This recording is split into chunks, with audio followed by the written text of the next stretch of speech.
I'm Connie Jones. I am a professor in the Transformative Inquiry Department. I teach doctoral students, and I am here to give you an info session on why the new religions. I'm a sociologist of religion, and I study new religious movements all over the world, but primarily in America. And I've been doing this since about 1970. I got my Ph.D. at Emory in sociology of religion, and I did my Ph.D. work on the caste system in India. So I was interested in India early on. And then I got my degree, and then I did a postdoc at the Graduate Theological Union in the Center for Study of New Religious Movements. And I have gone on from there to study new religions, particularly those that have Hindu and Buddhist roots in America. So I have done quite a bit of work with interdisciplinary teams. We've been around the world to study new religious movements in their various forms. You need to understand that sociology of religion is not comparative religion.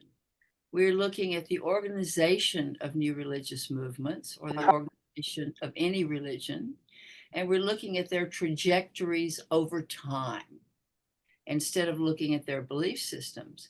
But of course, the belief systems are very much a part of all religion. So we're interested in belief systems as well.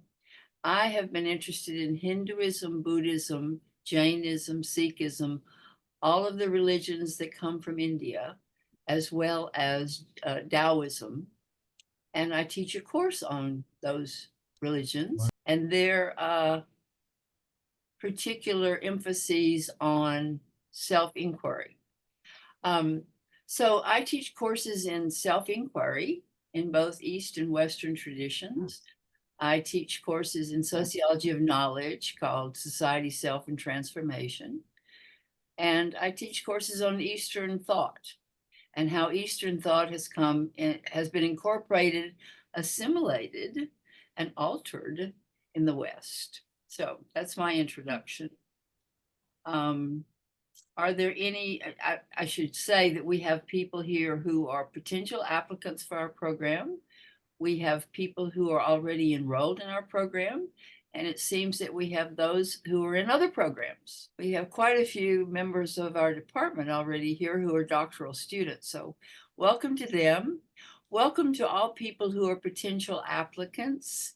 What you would need to do if you're interested in our program is to get in touch with the admissions office, and they'll tell you exactly what our program offers, and they'll send you to us. You can make an application. So if there are any questions about that, let's have those at the end, and I'll be happy to talk about our program anytime. So I'm going to talk about new religious movements. There's a lot to say, but maybe I should do a little overview of religion in America. What do we know about religion in America? Well, generally, conservative churches and conservative religions are growing. Liberal churches and liberal religions are declining. And the number of people who identify as none, that is N-O-N-E, is growing larger every single day. These trends are the effects that come from basically from secularization. Secularization has been growing, as you know. It's in fact what is called the divorce from religion or the separation for the religion, or in some cases, what people define as no need for religion. In the 70s, when I was studying religion, sociology of religion, I was told I wouldn't have a field to study in another 20 years because everyone was going the secular route. But in fact, we have quite a few new religions, and that's what I want to talk with you about. And we find that some of the conditions in society lend people to not only join one religion, but join several religions. So that what happens is what we call a conversion career. People go from being in the Hare Krishna movement to being in the Sun Myung Moon movement to becoming Catholic, to becoming Eastern Orthodox or whatever. So there are lots of ways in which people shift religions, and we call that conversion. And we'll talk about that. So starting about the 17th century with the rise of science, with industrialization, with urbanization, unfortunately, a lot of people perceive religion and science to be at odds. And one of the things you'll notice about American religion, almost all of the religions that were founded in America have a dedication to not only their faith, but also to science. So you'll find Christian Science, Science of Mind, Unity School of Christianity, and other New Thought churches that are very much oriented toward a scientific understanding of religion and a scientific understanding of cosmology, if you will. So secularization is growing. Conservative churches are also growing. So those are two countervailing forces. So secularization, urbanization, industrialization have lent a certain attitude, a certain flavor, a gestalt to this whole American religious scene. We find that psychotherapeutic cults are growing. That is, people who are organized around health as well as religion. Yes. Certainly, certainly women's religions are growing. And I wanted to say that psychoanalytic groups that are involved in religion as well as health are growing. Feminist groups are growing. Feminist religious groups are growing. Certainly pagan groups are growing.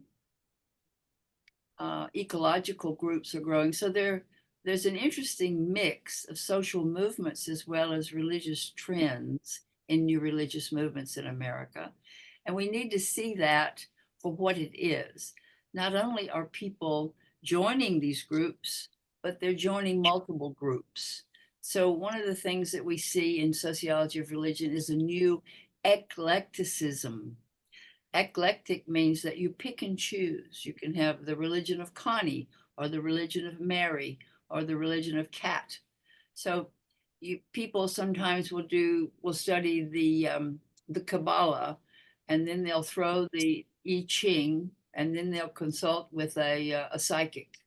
So that would be eclecticism, in which you pick and choose and take something that fits your own lifestyle. That's growing as well as secularization. So those are some general trends of what's going on in the religious scene in America. All right, so we've gotten evangelical religions that are growing. Fundamentalist movements all over the world are growing. Fundamentalism in Christianity. We have a thing called Christian nationalism in this country, which seems to have been very influential in the last election, which was only last week.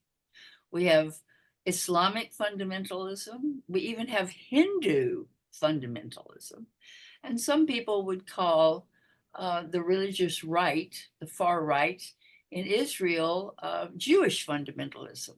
So we get into some debates too about what is fundamentalism. But fundamentalism is a term that actually grew up in the United States relative to groups that are conservative that were fighting against, or they were very much against, the social gospel ethic, which was the liberalization of Christian churches in the 19th century. So fundamentalism is a term that's borrowed from the United States, but now it's applied all over the world to various traditions.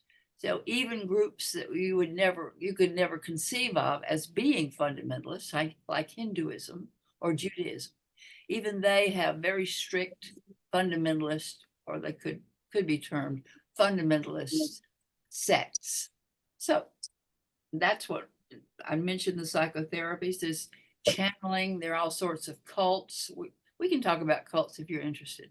So I have sort of given you an overview, and that will give you some idea of the scene, the milieu that we're talking about. What is a new religious movement?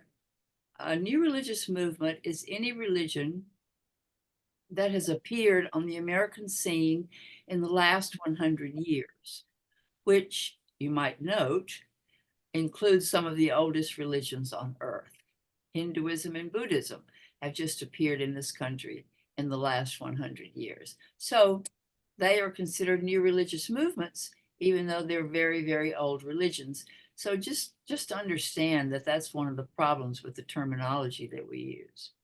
New religious movements can be all the way from what we call a cult, that is something organized very informally around one charismatic leader. They can go from that all the way to what we call institutionalized cults, which become denominations and even state churches.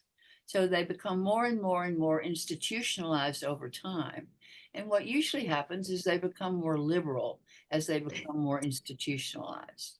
So I'm interested in the Hindu and Buddhist movements in the United States. And I can tell you, as one who studies Hinduism primarily, that the Buddhist movements have become much, much more in evidence than the Hindu movements.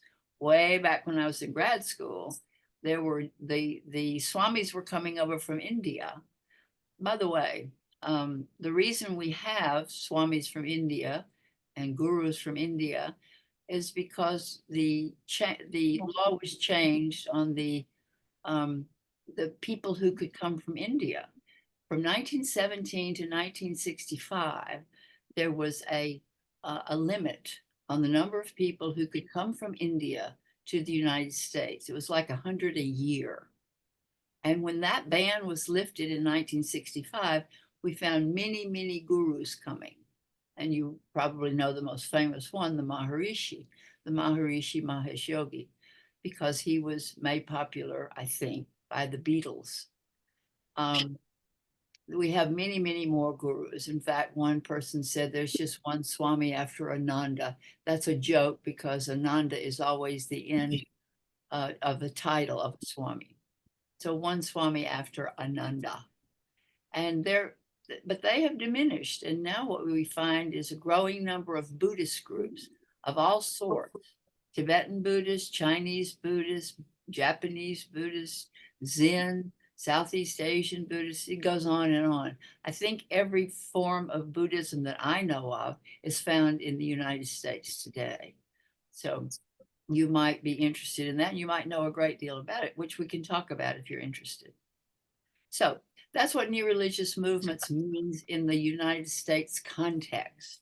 Now, I'm going to give you 7 I would call them factors or elements that contribute to the rise of new religious movements in the United States today. And I'll just do them by the numbers so that we won't get confused. The first one I would say is something called overchoice.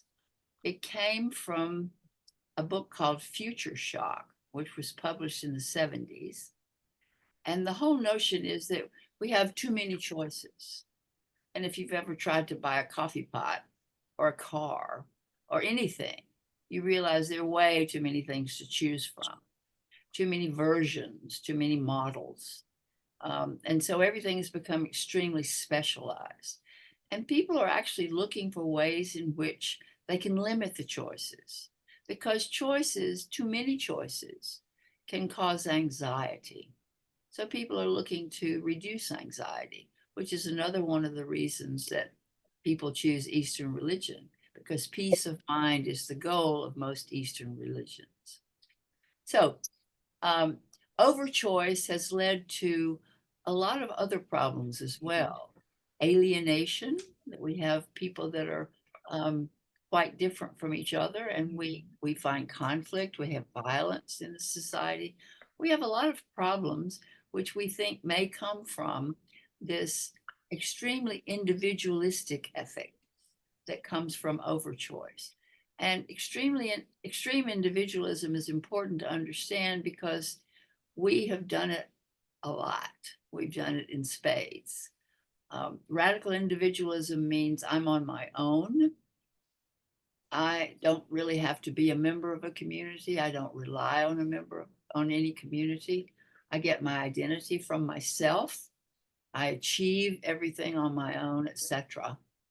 I went to a graduation at a law school in San Francisco recently, and there were about 20 speakers. Every single speaker spoke about how every graduate had done this on his own and made a statement, and they were so proud of these people, and they were successes, and they had overcome this and they had overcome that.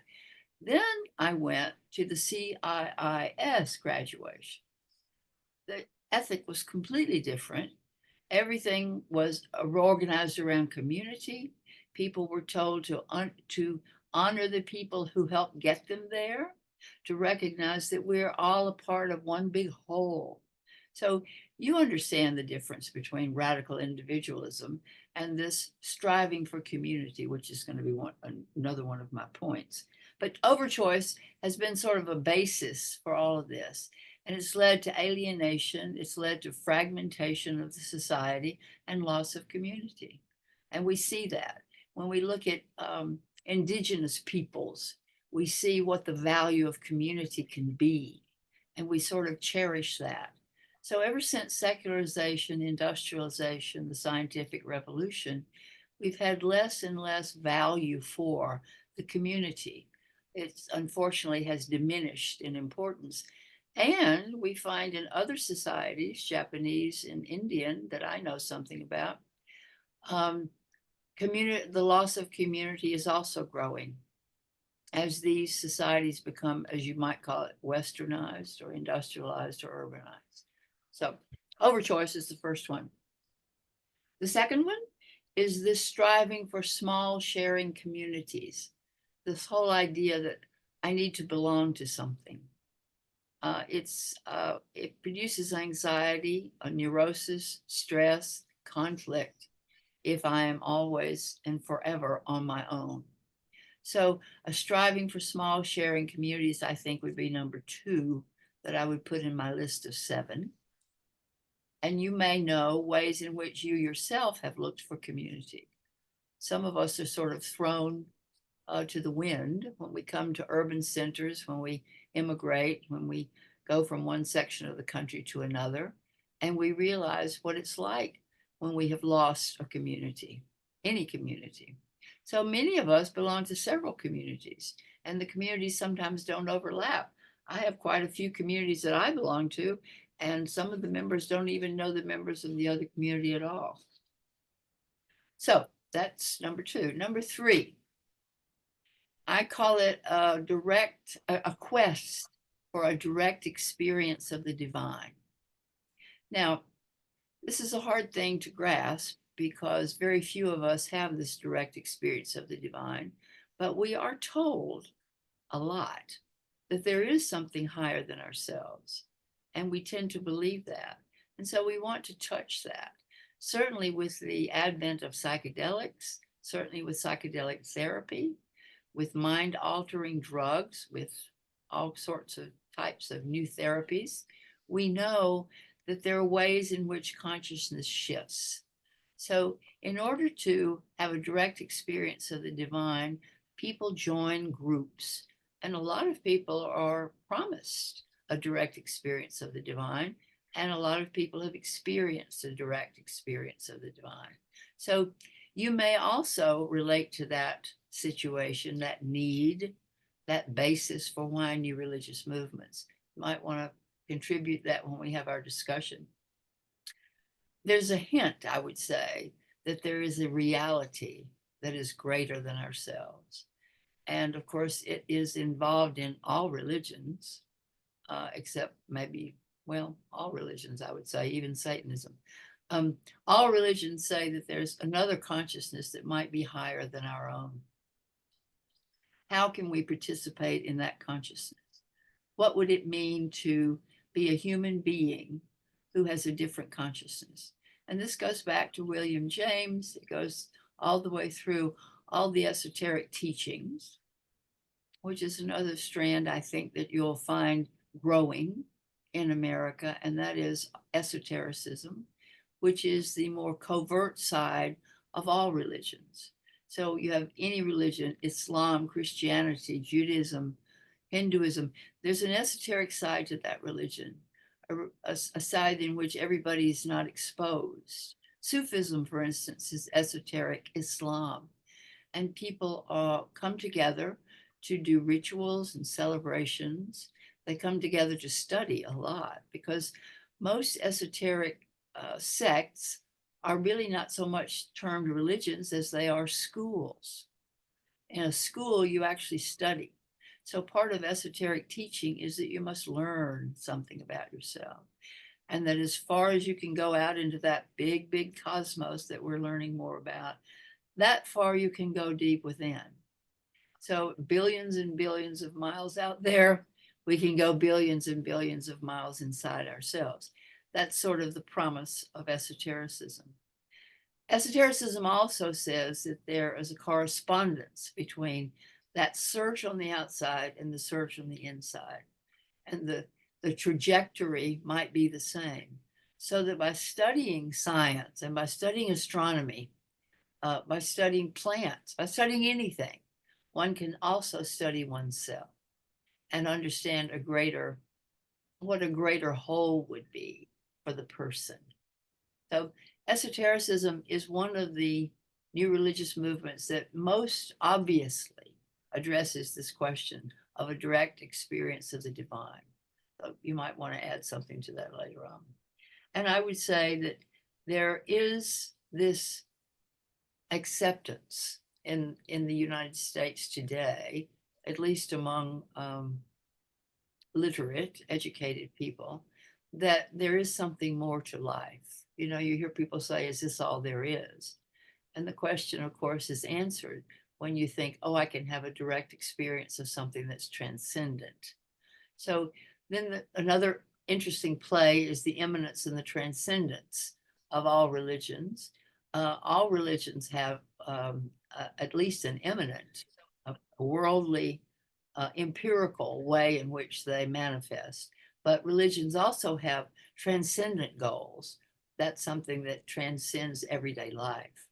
And then, of course, the esoteric worldview is that the immanent and the transcendent must be united. So if that is to be the case, then one doesn't have to wait for, as they used to say in the South, pie in the sky by and by. One doesn't have to wait for heaven in order to enjoy the company of the divine. One can also find the transcendent within the immanent. Okay. So that's number 3. How am I doing on time? Oh, I'm good. I'm only halfway. All right, number 4. I call this a desire to be in control of baffling powers. And I myself suffer from this problem because the more I understand about the United States government and the United States business community and the way we treat other people, I find that some things are sort of baffling to me. I don't understand exactly why people feel the way they do about helping other people or not helping other people.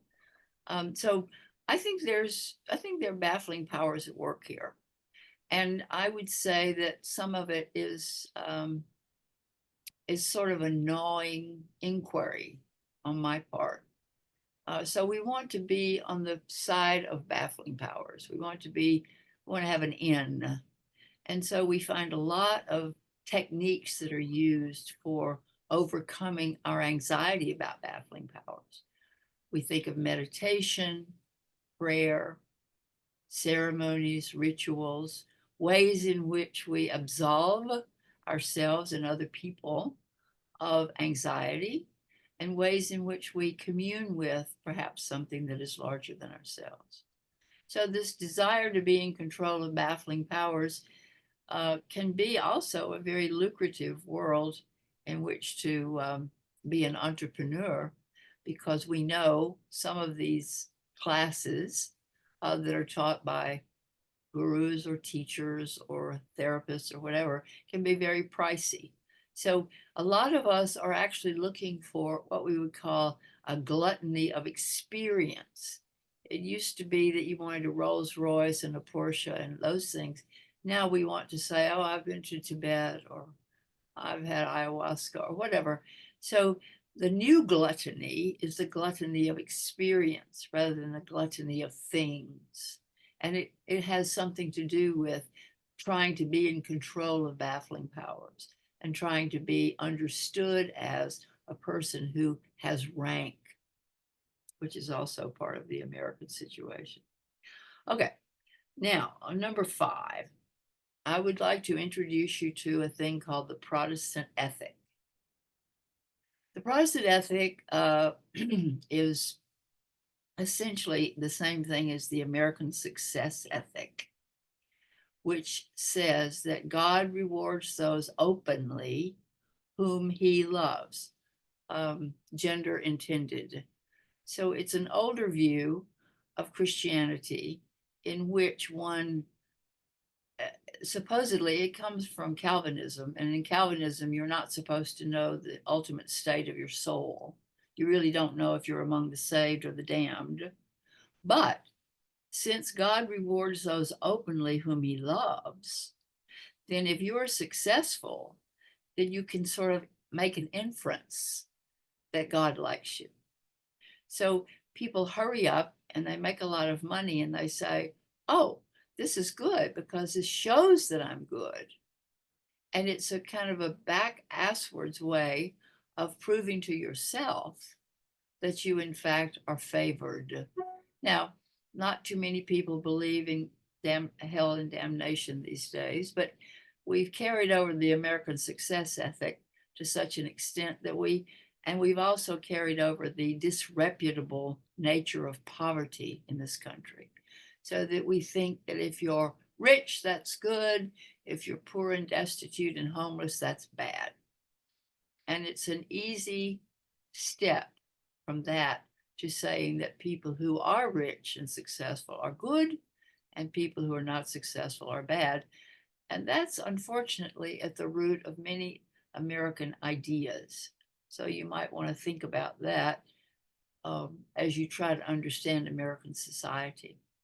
So the Protestant ethic is also built around radical individualism, because in the old days, when Calvin was creating this ethic, the whole idea was that we were all in competition with each other for a place in heaven.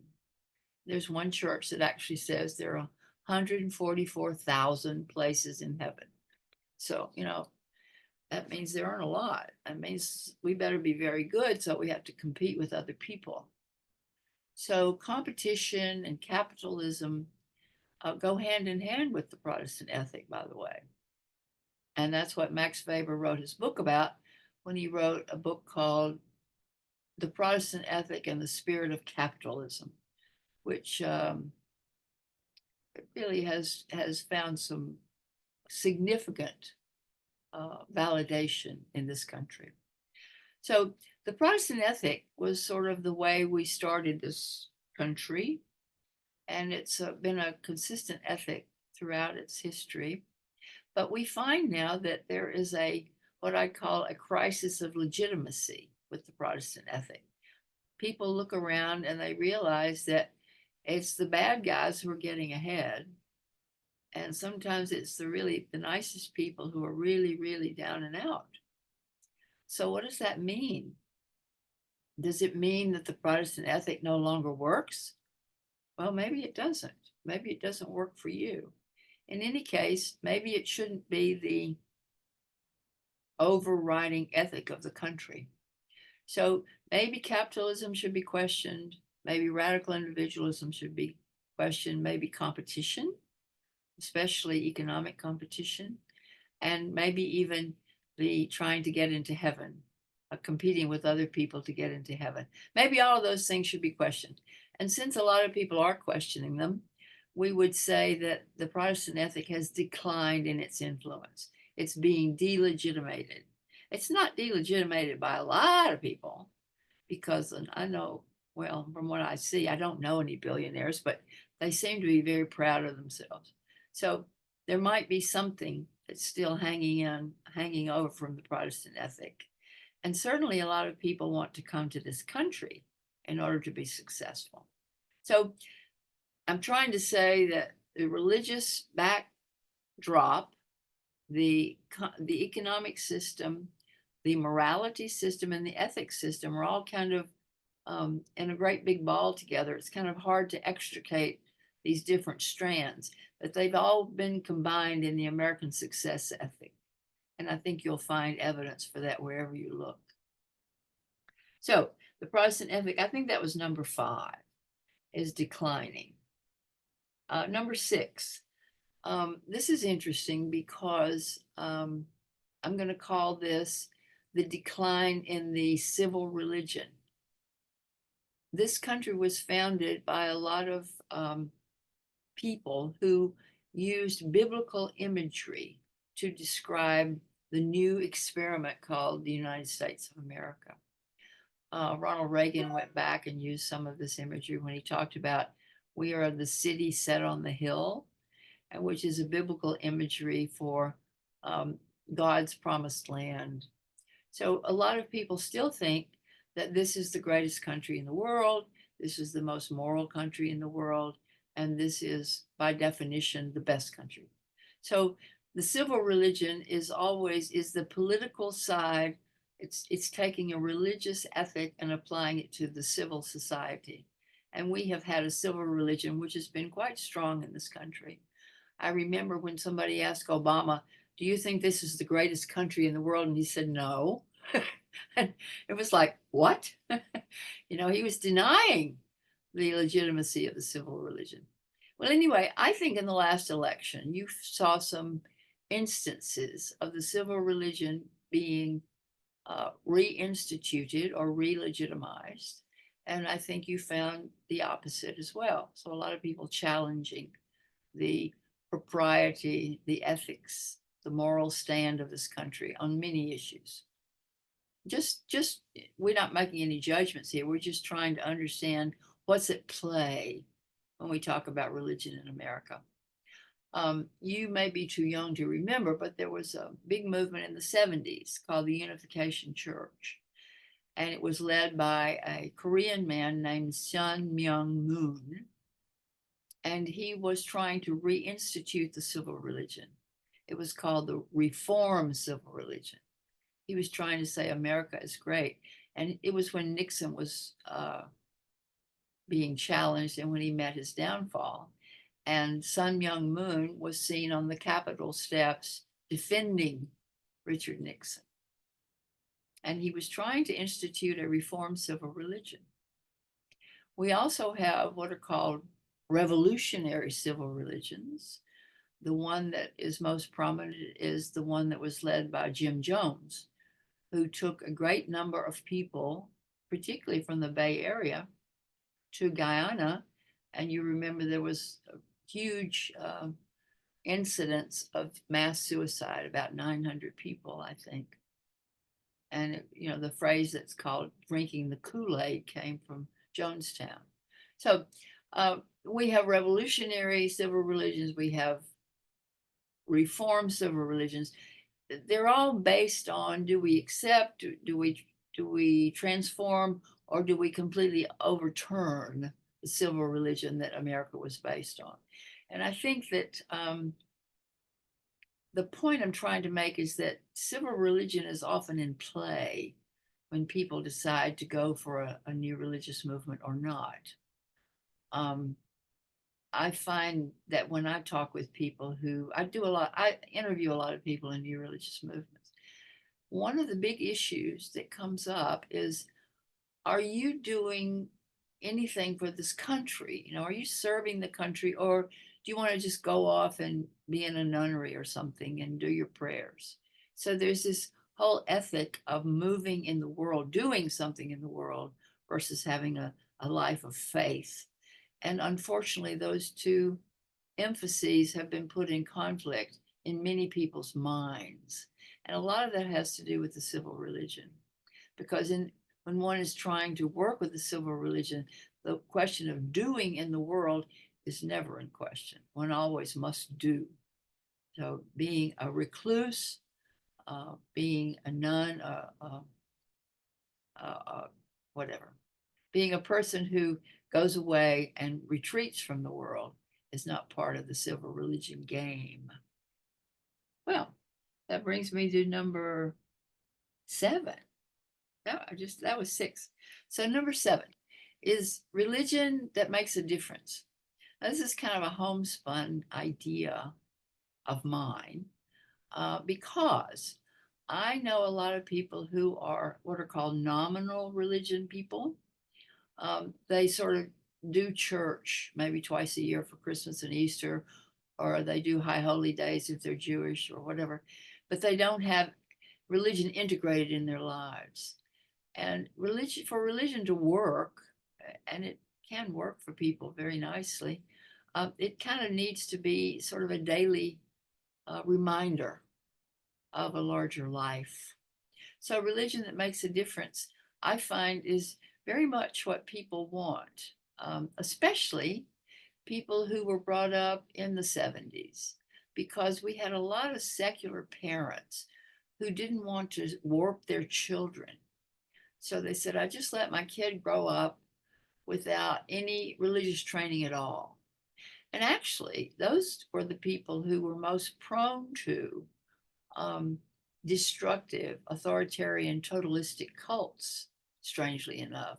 People who were not exposed to sort of normal religion or institutionalized religion. So it can be a problem if one is not exposed to religion, when someone then decides, I want to convert this person, and they make a heavy-handed push to convert a person who has no language, no worldview that relates to religion. All right, now I'm going to look at what is number 7 again? Well, that's easy. That's from Seraphim. Number 7, I call it religion that makes a difference. And it's contrasted with what I call nominal religion, where people just kind of go through the motions, but they don't have any daily practice, let's say, or they don't have any real challenge to their religious faith, or they don't have any practice that's related to religion. So religion that makes a difference, I would say, aims at changing one's life. And I would call it working, maybe, or sort of working. You use the word a larger self. That seems so beautiful to me, to encompass all these things you talked about in these 7 factors. So seeking a larger self, and it doesn't insult others. Uh-huh. That it's very antiseptic. It's not problematic, right? Right, right. Well, that might be my penchant for esotericism showing through, because esotericism basically teaches you do have a larger self. And heaven knows, I hope I'm bigger than this little neurotic person that's sitting before you here today, with my likes and my dislikes and my upsets and my quarrels and whatever, and getting my dog to eat or whatever. I mean, all that is just my little self, isn't it? And maybe I have a bigger self. That's what most religions teach. Certainly the Eastern religions teach it. Not only do we have a larger self, but it's one with everybody else's larger self. So it gives you a way in which you don't have to discriminate against anybody either. You don't have to hate anybody, because you just can't, really, because they're just like you. Even the most dastardly person just got that way, just the way you and I got the way we got to be, right? Through conditioning, socialization, identification, etc. We're happy to have any kind of comments or criticisms or comments or critiques or contributions. because this is a fun time. I I just love to talk about religion. So I would, and I have a lot to learn. So anything you want to contribute. Somebody says over here, Andean spirituality, particularly from Quero, Peru, a type of shamanism. Yeah, I mean, we are so spoiled in this country because we have practitioners who are extremely advanced coming to teach us things and introduce us to traditions that have really been not only sacred, but secret and sacred for millennia. So, and certainly that's the case with Tibetan Buddhism, and certainly with the Andean shamanism. So, you all know this probably better than I, that we are being exposed to the great secrets which people actually died to keep secret are being given to us. It's the question of, can we accept them? Do we know how to accept them? So this new reverence, let's say, for the sacred, I think is part of the all of these points that I've made, I think. There's Barry with her hand up. Hey, greetings. I loved your discussion about wanting to be in control of baffling powers. I thought that was really interesting. And also the concept of questing for the direct experience of the divine, understanding that divine can be really pretty broadly understood. So didn't know if you wanted to say maybe a couple more words about either of those. Well, for instance, when I get up in the morning, if I don't sit quietly for a while, I don't have a good day. And that's my little way of trying to be in control of baffling powers, because somebody's going to run into me in the parking lot with my car, or somebody's going to say something I don't like, or somebody's going to send me off, and I'm going to react, and I'm going to lose my peace of mind. I am. But if I have that little moment of quietness, maybe, just maybe, and I don't even know what the baffling power is that's the problem, except it's my ego, maybe. But you can amplify that to people who are totally secular, who don't care anything about the transcendent world, but they like to play it safe. You know, there's just a lot of ways in which we've constructed mechanisms for playing it safe, techniques, if you will, practices, and so I find a lot of my dissertation students want to explore techniques of ceremony and coming together and learning how to extend one's consciousness. I can't emphasize too much this whole question of study. I think the whole question of study is very important. It's not, I mean, granted, I know Christian theology, and I know that Paul was struck on the road to Damascus. I mean, there's some people who are radically changed in 1 second, but very few of us are.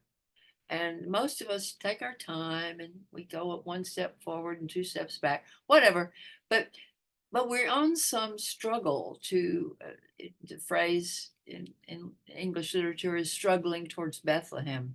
So to be born, actually. So are we in fact even taking the mandate to become a whole human being? Are we taking that seriously? Well, most religions ask you to take that seriously. Yeah. Well, I mean, I'm jealous of all these people that have direct experiences, aren't you? I mean, people come back and they tell me stories and I think, wow, why didn't that happen to me? They're so happy. Greetings, everybody. Thank you for the opportunity and this wonderful talk that I just happened to stumble upon.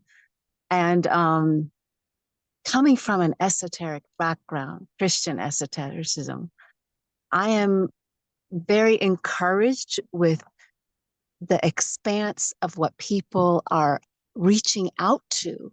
And you described it as the reaching out to the vast. I don't know the words you used directly, but basically reaching out to experiences and beingnesses of themselves in so many different ways. It's so encouraging to see that and have, these courses that are being talked about.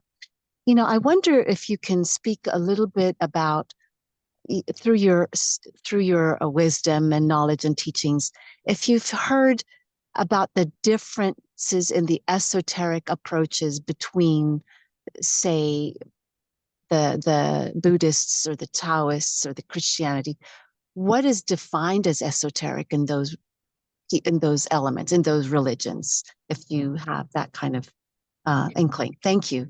Yeah, sure. Well, just in general, esotericism is different from what we would call Western religion. Let's talk about that, because when we start conceptualizing it, esotericism gets kind of inextricably bound to Eastern religion. So it's very hard to extricate those two. But let's just take Western religion. Let's take dualistic religion. Let's take Christianity, Islam, and Judaism, and understand that their orientation is toward a thing called salvation. That is somehow in the end becoming accepted into heaven or God or whatever. And so it's a dualistic frame in the sense that there's good and bad and right and wrong and saved and damned. So that's the sort of the religious structure of dualistic religion. Esotericism is non-dual as a rule and takes everything as one. And the whole idea is that everybody is one. We're all combined at some level. Obviously, we're not at this level. We're all very different, but there's a unity in the diversity of us all. And we're very, very similar. And we need to inquire into self-study, self-observation to understand who we are and how we can work with that person of who we are. And who we are is a vast unknown. Until you can really understand it as an unknown, then you're just not playing the game. You're not there. So I would say the emphasis in esotericism is on study. It's on learning. It's on self-observation. You are, in fact, you are the test tube. Each person is his own, her own inquiry topic, if you will. So self-inquiry is the name of the game in esotericism. It's not necessarily the name of the game in dualistic religion. Dualistic religion, by and large, says you have to be good. You know, you have to live by this moral code, and it's based on belief. So one is based on study, that's esotericism, and dualistic religion is based on belief. In fact, in this country, if you want to know what religion they belong to, that the question you ask is, what do you believe? What do you believe? Well, an esotericist would say, I don't care what you believe. Show me who you are. Show me, as the last person just said, your state of being. Have you integrated yourself? Are you a holistic person? Or do you have these neurotic fragments flying all around? Do you have reactions to society? Have you learned to accept and observe and study? So I think the study versus the belief is kind of the major difference between esotericism and dualistic religion. Thank you so much. That's so complete. Yeah. You go on, but I mean, it certainly is the case. I mean, if you look at an esotericism and it's called exoteric religion. That is the religion you see at the church and the mosque and the synagogue. Exoteric religion is often in conflict with esoteric. I mean, who bombs the mosques in Afghanistan? Who bombs the Sufi mosques in Afghanistan? The radical Islamists.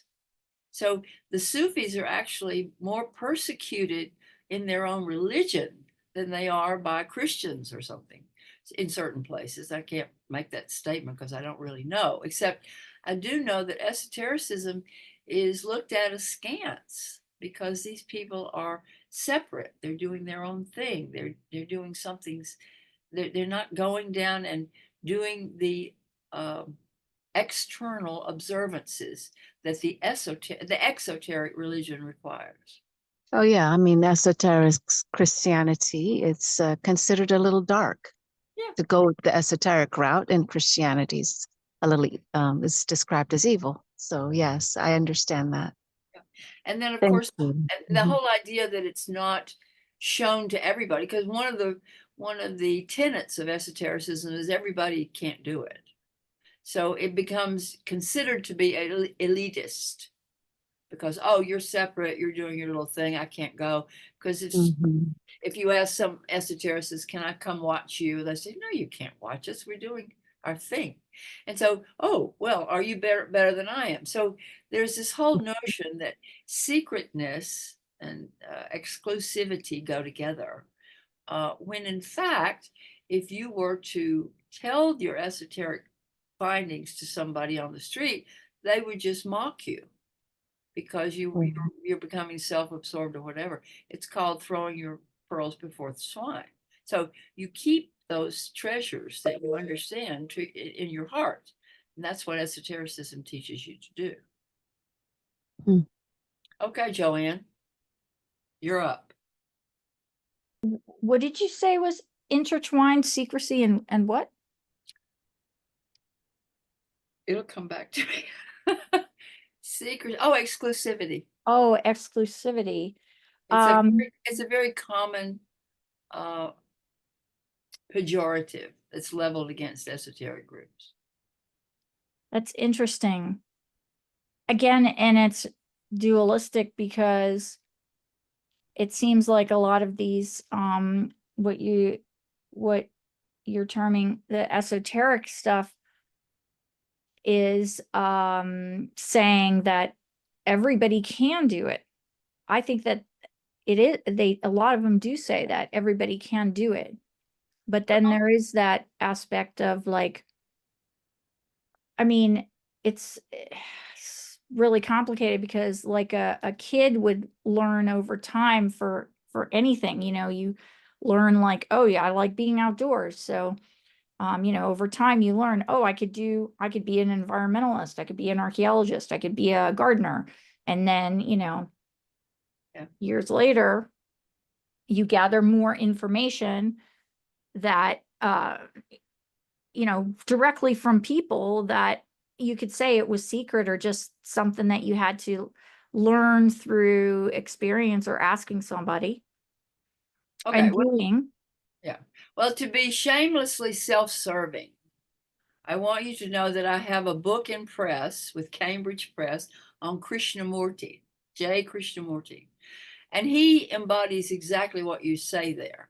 You say there are esoteric teachers who believe that all esoteric teaching should be democratically given. Whereas other groups, which is what Krishnamurti separated himself from, the Theosophical Society, they say only certain people can can get our mystic goodies. So you have the parent organization, Theosophy, saying certain people, there's a biblical verse, many are called and few are chosen. The whole idea is that it's very hard, to be a good person, to go through the eye of the needle, the camel through the eye of the needle. So there are all kinds of religious phrases about how the average person can't be a religious adept. On the other hand, Krishnamurti said, I will not reserve my teaching for a group of people. It goes to everyone. Everyone should hear what I have to say. Everyone should examine himself and study. And unless a person delves kind of deep into this, whether it's secret or not, they're not going to really understand. It's like it's nuanced like everything, right? So somebody isn't going to really understand and could actually misunderstand without accessing that deeper knowledge, which in some cases you have to experience over time. And it's like when you read a book and then you read a book 10 years later, you get different things out of it. Exactly. Yeah, you're absolutely right that when in the wrong context, esoteric principles can be certainly misunderstood and can become really, really, in the parlance of this country, evil. But certainly they would be very destructive. Let's just at least say that. So that, yes, in fact, one must receive mystic goodies, that is, great truths, in a certain context.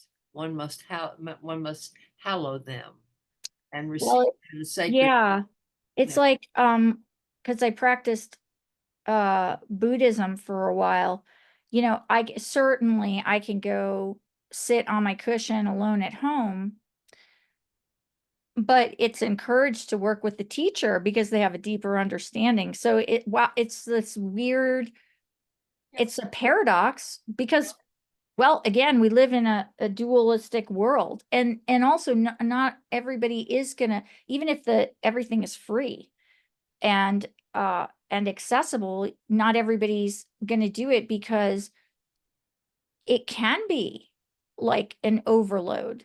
Absolutely. No Yeah. question. Yeah. Thanks. Certainly. Yeah. I mean, there's many ways in which religion can be misconstrued and maybe even, created in a faulty way. I mean, it doesn't mean that all religions that have seen the face of uh, a reality have been wonderful. Yeah. So there's no question. Yeah. Certainly, things that are protected and kept secret are usually kept secret for a certain reason by wise individuals, by people who are keepers of the flame or Rinpoches, people who have been ordained, who've been anointed by somehow higher power to be able to transmit a certain teaching. Well, unfortunately, it's 5 o'clock. This has been a lot of fun. Thank you all very much. I just would refer everybody who's interested in applying to our program to get in touch with our admissions counselor, whose name is Skylar Hall. And otherwise, talk to our students who are right here. And thank you all for coming.